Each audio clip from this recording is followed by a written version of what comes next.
जय श्री राधे श्याम। आज हम देवशायनी एकादशी, जिसे पद्मा एकादशी भी कहते हैं, इसकी कथा कहेंगे। धर्मराज युधिष्ठिर ने कहा, हे केशव, आषाढ़ शुक्ला एकादशी का क्या नाम है? इस व्रत के करने की विधि क्या है और किस देवता का पूजन किया जाता है? श्री कृष्ण कहने लगे, हे युधिष्ठिर, जिस कथा को ब्रह्मा जी ने नारद जी से कहा था वही मैं तुमसे कहता हूँ।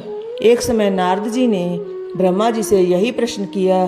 तब ब्रह्मा जी ने उत्तर दिया कि हे नारद, तुमने कलयुगी जीवों के उद्धार हेतु अति उत्तम प्रश्न किया है, क्योंकि एकादशी व्रत सब व्रतों में श्रेष्ठ है। इस व्रत से समस्त पाप नष्ट हो जाते हैं और जो व्यक्ति इस व्रत को नहीं करते वह नरकगामी होते हैं। इस व्रत के करने से भगवान विष्णु प्रसन्न होते हैं। इस एकादशी का नाम पद्मा है। अब मैं तुमसे एक पौराणिक कथा कहता हूँ, तुम एकाग्रचित होकर मन लगाकर सुनो। सूर्यवंश में मानदाता नाम का एक चक्रवर्ती राजा हुआ है, जो सत्यवादी और महान प्रतापी था। वह अपनी प्रजा का पुत्र की तरह पालन किया करता था। उसकी प्रजा धन धान्य से भरपूर और सुखी थी। उसके राज्य में कभी अकाल नहीं पड़ता था। एक समय उस राजा के राज्य में 3 वर्ष तक वर्षा नहीं हुई और अकाल पड़ गया। प्रजा अन्न की कमी के कारण अत्यंत दुखी हो गई।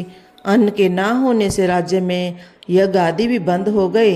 एक दिन प्रजा राजा के पास जाकर कहने लगी, हे राजन, सारी प्रजा त्राही त्राही पुकार रही है, क्योंकि समस्त विश्व की सृष्टि का कारण वर्षा है। वर्षा के अभाव से अकाल पड़ गया है और अकाल से प्रजा मर रही है। इसलिए हे राजन, कोई ऐसा उपाय कीजिए जिससे प्रजा का कष्ट दूर हो जाए। राजा मानदाता कहने लगा कि आप लोग ठीक कह रहे हैं, वर्षा से ही अन्न उत्पन्न होता है और आप लोग वर्षा ना होने से अत्यंत दुखी हो रहे हैं। मैं आप लोगों के कष्ट को समझता हूँ। ऐसा कहकर राजा कुछ सेना साथ लेकर वन की तरफ चल दिए। वह अनेक ऋषियों के आश्रम में भ्रमण करता हुआ अंत में ब्रह्मा के पुत्र अंगिरा ऋषि के आश्रम में पहुंचा। वहां राजा ने घोड़े से उतरकर अंगिरा ऋषि को प्रणाम किया। मुनि ने राजा को आशीर्वाद देकर कुशल क्षेम पूछने के पश्चात उनसे आश्रम में आने का कारण पूछा। राजा ने हाथ जोड़कर विनीत भाव से कहा कि भगवान, सब प्रकार से धर्म पालन करने पर भी मेरे राज्य में अकाल पड़ गया है। इससे प्रजा अत्यंत दुखी है। राजा के पापों के प्रभाव से ही प्रजा को कष्ट मिलता है, ऐसा शास्त्रों ने कहा है। जब मैं धर्मानुसार राज्य करता हूँ तो मेरे राज्य में अकाल क्यों पड़ गया, इसके कारण का पता मुझको अभी तक नहीं लगा। अब मैं आपके पास इसी संदेह के निवारण के लिए आया हूँ। कृपा करके मेरे इस संदेह को दूर कीजिए, साथ ही प्रजा के कष्ट को दूर करने का कोई उपाय बतलाइए। इतनी बात सुनकर ऋषि कहने लगे, हे राजन, यह सत्ययुग सब युगों से उत्तम है। इसमें धर्म के चारों चरण सम्मिलित हैं, अर्थात इस युग में धर्म की सबसे अधिक उन्नति है।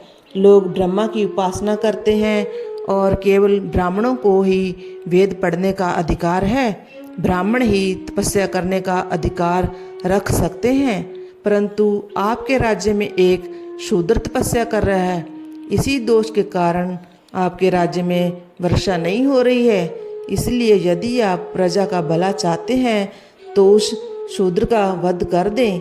इस पर राजा कहने लगा कि महाराज, मैं उस निरपराध तपस्या करने वाले शूद्र को किस तरह मार सकता हूँ? आप इस दोष से छूटने का कोई और उपाय बताइए। तब ऋषि कहने लगे, हे राजन, यदि तुम अन्य उपाय जानना चाहते हो तो सुनो। आषाढ़ मास के शुक्ल पक्ष की पद्मा नाम की एकादशी का विधि पूर्वक व्रत करो। व्रत के प्रभाव से तुम्हारे राज्य में वर्षा होगी और प्रजा सुख पाएगी, क्योंकि इस एकादशी का व्रत सब सिद्धियों को देने वाला तथा समस्त उपद्रवों का नाश करने वाला है। इस एकादशी का व्रत तुम प्रजा, सेवक तथा मंत्रियों सहित करो। मुनि के इस वचन को सुनकर राजा अपने नगर को वापस आया और उसने विधि पूर्वक पद्मा एकादशी का व्रत किया उस व्रत के प्रभाव से वर्षा हुई और प्रजा को सुख पहुंचा। अतः इस मास की एकादशी का व्रत सब मनुष्यों को करना चाहिए। इस व्रत इस लोक में भोग और परलोक में मुक्ति को देने वाला है। इसकी कथा को पढ़ने और सुनने से मनुष्य के समस्त पाप नाश को प्राप्त हो जाते हैं। इस प्रकार एकादशी महात्म्य का 16वां अध्याय समाप्त हुआ। जय जय श्री राधे श्याम। बोलो एकादशी मैया की जय।